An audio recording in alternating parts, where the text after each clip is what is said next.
Welcome back to the deep dive. We are ripping open a fascinating set of sources today, focusing on, well, a conversion journey that is just a complete cultural loop-de-loop. Absolutely. Our subject is Dr. Kyoichiro Sugimoto. Now, get this biography. He's a modern-day descendant of the Sugimoto samurai clan, raised in a traditional Buddhist family in Seki City, Japan, Okay. studied cultural anthropology at university. And today, he serves as an imam just outside Tokyo. It's quite the transformation, isn't it? Right. Our mission today really is to deep dive into that specific path, the intellectual and cultural journey, Hmm. those sort of aha moments, Yeah. that allowed this young Japanese student to basically reject his very secular worldview and embrace Islam by the time he was 20. And understanding where he started from is so important here. Sugimoto grew up in modern Japan, and his initial view of religion was, well, deeply cynical. Hmm. He saw it like a business, basically believing its main function was just getting more followers to, get money from them. Right. Pure commerce, not conviction. Exactly. And that cynicism is really the core context. He's living in this wealthy, modern place where, for most people, the idea is this life is the end. That's it. No bigger picture. No higher purpose, no afterlife to aim for. People are just working for living or living for work, kind of without knowing why they're doing it. And that creates this deep instability inside. A kind of spiritual emptiness under all the material stuff. Precisely, yeah. And that's the paradox that really kicks off his journey. And it gets smashed open not by some academic text initially, but by a person. Right, just a simple connection. Mhm. He made friends with a university student from Bangladesh. Originally, it was just about practicing English. That friendship then leads him, I think it was summer vacation 96, his first trip overseas, Bangladesh. Yeah. And the first shock, the visual one, was the poverty, just the level of disparity he'd never seen. Street children sleeping rough. Something you just wouldn't typically see in Japan like that. It's that raw, unearned inequality hitting him right in the face. But then came the second shock, which sounds like it was even more profound. Yes, the contrast. Despite all that hardship, when he got to his friend's home, the family was just overwhelmingly hospitable. Yeah. So friendly, generous. They put this huge value on their extended family. It's that difference in spirit, isn't it, that seems to be the key here. Sugimoto noticed the poor farmers out in the countryside, Uh-huh. people who had apparently never even seen a foreigner before. He said their eyes were very living. They had this aura about them. And that observation must have hit really hard when he compared it back to home. Totally. He contrasted that vibrancy with what he called the dead eyes he saw in so many busy people in Japan, living that controlled, modern city life. People who had, material success but seemed to lack purpose. Wow. Dead eyes. Yeah. That's a powerful description. Material wealth, but no spiritual meaning. Yeah. And there's this great little anecdote that really shows the contrast. He's in a village, and instantly people invite him for chai milk tea and pitha, a sweet dish. Just like that. Strangers. Just like that. He specifically noted that kind of spontaneous, open generosity just never happened in Japan. And he started thinking, okay, this isn't random kindness. It feels like there's some underlying Islamic value driving this. And that feeling, that intuition, that maybe this stability and warmth came from a structured spiritual system. That was the starting gun for his intellectual search, really. So he has this powerful feeling, right? These people, they don't have much materially, but they seem anchored, stable, living beautifully. But how does that feeling in a village in Bangladesh turn into him hunting down a 600-page religious text back in Japan? That's the crucial pivot. He recognized the source felt like it was outside the immediate culture he was seeing. So he goes back to Japan, mid-90s. Mm. This is way before you can just Google everything. Right, no easy answers online then. Exactly. Hmm. His only real option was to physically find a Japanese translation of the Quran. He had to track it down in a library, maybe a specialized bookstore. And once he started reading, two core ideas just jumped out and gave him that intellectual breakthrough he needed. Okay, the first one. Tawhid, the oneness of God, the creator. Coming from Japan's polytheistic background, what was so revelatory about that for him? It was the sheer clarity and the simplicity, really. In a polytheistic world, you often have multiple deities, maybe nature spirits. There isn't one single, simple, ultimate definition of God. Right, it can be diffuse. Very. But Tawhid offered this incredibly direct, unambiguous definition. He mentions the power of Surah Ikhlas. Say, He is Allah, one and only. Just the idea that a singular, perfect, ultimate definition of the Creator was even possible. That was huge for him. A massive intellectual shift. And the second concept, akira, the hereafter, life after death, you mentioned this result, that deep feeling of injustice he first felt in Bangladesh. Yes, exactly. If you link it back to that unavoidable inequality, I mean, he was wrestling with it. Why is someone born in Japan with health, education, everything basically secured? Well, someone else is born into deep poverty in Bangladesh, struggling from day one. Right. Who gets to decide that starting line? That Right. feels so arbitrary, so unfair. Fundamentally unjust, yeah. And our short lifespan, maybe 100 years max, Hmm. it doesn't really allow for things to truly balance out, does it? For real compensation for where you started. No, not within this life alone. But Akira suddenly provided that missing piece, the cosmic justice element. The realization was profound for him. Okay, this life, these 100 years or so, it's just a test. Right. The final result, the eternal one, doesn't depend on your starting point, your wealth, or your circumstances.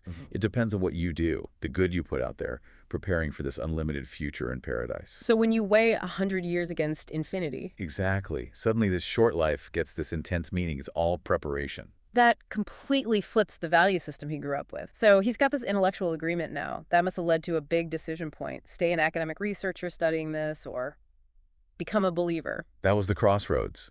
He realized that just studying it from the outside objectively wasn't enough to really grasp its depth. He felt he needed the internal knowledge, the actual religious experience. You can only get that by being a practitioner. Right. He had to move beyond just looking at the map. He felt he needed to actually walk the path himself. And his whole relationship with the Quran changed then too, right? He stopped seeing it just as like a historical text from the 7th century. Totally. He said it felt like it was coming from Creator or Allah. Uh-huh. He started reading it personally, as if, in his words, the Creator is telling me personally, Yeah. not just some ancient document. So he makes the decision, he converts. This is about 28 years ago now. Yeah, around then. And the practical reality of doing that in Japan back then must have hit hard. Oh, immediately. And intensely. We think about converting today. There's social media groups, halal restaurants are more common in big cities. But Japan in 1996, this wasn't just a spiritual decision. It sounds like a massive practical barrier. Like, how hard was it just finding food he could eat? Halal food. It was a constant challenge. Halal options were incredibly scarce, and the basic infrastructure for practice, almost non-existent then. Think about it. At that time, there were only 7 functioning mosques in the entire country of Japan. 7. Wow. So trying to establish the 5 daily prayers, finding places to gather, incredibly difficult. Extremely difficult. And then you add on top of those physical hurdles, the social ones, prejudice. Right. Sugimoto mentions that among non-Muslim Japanese, Islam often had a negative image, unfortunately. And especially, after global events like September 11th, which wrongly linked the faith with terrorism in many people's minds. And his own family really struggled with that negative perception. Which leads us, I think, to maybe the most moving part of his story, the long struggle, like 20 years, to bridge that gap with his own parents. Yeah, they just wouldn't listen when he tried to talk about Islam. His father would visit, but leave really quickly. It sounds like the relationship got super strained. Deeply strained. But his response wasn't to argue more or push harder. His strategy shifted, which tells you a lot about him. He moved from insistence to just continuous kindness. How did he do that? He focused on normalizing the relationship first. He just kept sending them gifts, small things his father loved, like certain coffees and snacks, just aiming to bring them a bit of simple happiness, reconnect on a human level. That's patient and kind. Very. And that strategy eventually created small opening. When he finally visited them at home again, his parents brought up 2 very practical, very sort of secular worries, things rooted in traditional Japanese family duty. Okay, what were they? The first one was about the old ancestral house. Who would take care of it? That usually falls to the eldest son. Right, a big responsibility. And Sugimoto promised them, yes, he would take care of it. He'd fulfill that role. The second worry was about their own future, their health. Who would care for them if they got old or sick? Also very real concerns for aging parents. Absolutely. And again, he promised them unequivocally he would be there. He would take care of them. By addressing their anxieties first, their worldly worries, he showed them his core character hadn't changed. He was still their responsible son. Exactly. And only after those anxieties were settled, his father finally broke that long tension. He asked a simple personal question, but it was really like a spiritual olive branch. He asked, "Why do you have a beard?" Ah. The opening, after 20 years. The opening. And Sugimoto knew this was it. This was the moment. He couldn't just give a simple answer like, oh, it's tradition. No, it had to be deeper. He told his father, look, to understand the beard, you first need to understand the basic logic of the faith itself. And he asked for just 10 minutes. A single crucial 10-minute window. High stakes for 10 minutes. You bet. And in those 10 minutes, he carefully laid out the core logic. He used a method sometimes called Gorap, explaining the existence of God, the oneness of God. That Tawhid concept he found so powerful. The idea of revelation through scripture like the Quran and the role of prophethood. Leading them step by step. Exactly. All leading logically to understanding the Shahada, the testimony of faith. But the final push didn't come from him, did it? No, it was his wife. She was there listening. And when his father, after the explanation, sort of asked, well, what do you want us to do? She gently interjected. She said she wanted them all to enter Jannah, heaven, together. Wow, bringing it right to the heart. From logic to love, really. Precisely. That shifted everything. His parents just looked at each other, and they agreed. They agreed to testify. Oh, my goodness. And Sugimoto and his wife immediately performed sujud shukr, the prostration of gratitude right there. A 20-year mission, basically completed in a 10-minute conversation, all anchored by patience and compassion. That's an incredible story of perseverance. So, after going through all of this, the cultural shock, the intellectual search, the personal struggles, the family reconciliation, what does he say was the ultimate practical benefit, the takeaway? He sums it up very simply, very powerfully. Stability of the heart or mind. Stability. In a world that feels increasingly unstable, how does he say Islam provides that? He uses a really great analogy. He says most humans, we only see the pixel, the immediate, tiny, constantly changing bits of life. You know, the ups and downs in IT, finance, our health, our relationships. It's always shifting. Yeah, focusing on that definitely makes you feel unstable. Totally. But the Creator, Allah, sees the whole picture, the complete design, the purpose behind it all. Okay, so how do you connect from the unstable pixel to the stable picture? The primary mechanism is establishing the 5 daily prayers. By consistently making that connection 5 times a day to the Creator, who is described as inherently perfectly stable, Muslims can kind of anchor their own hearts. Regardless of the chaos and the pixels around them. Exactly. And this is reinforced by another key concept, qadar, or divine decree, predetermination. How does that help with stability? It's this deep belief that everything that happens, everything, even the stuff that looks really bad or painful from our limited pixel view. Like illness or loss or failure. Right. All of it is part of that larger, purposeful picture designed by a benevolent Creator who is the source of all good. Believing that, truly internalizing it, allows for a kind of profound relaxation and stability.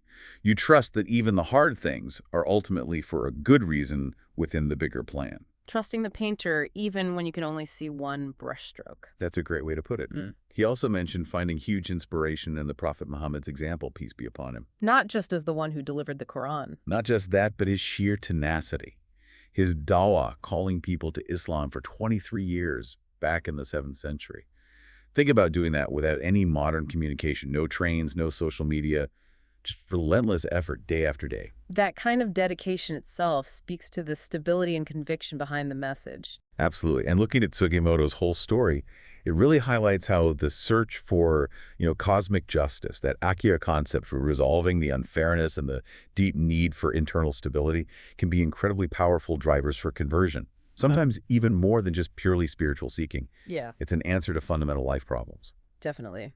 The journey went from seeing that stark inequality in Bangladesh to finding an intellectual answer in the idea of Akira, eternal justice. Right. And finally achieving that inner peace, that stability through the daily practice of prayer and that bedrock belief in Qadar. In the bigger picture. So if the source of so much of modern life's anxiety, that feeling of instability, comes from focusing only on those constantly shifting pixels, our health, our money, our relationships, this whole story really makes you ask yourself, doesn't it? Yeah. What stable, non-human-made reference point are you using? What's anchoring your sense of purpose, your internal peace, against all those shifting sands of modern life? Something to really mull over.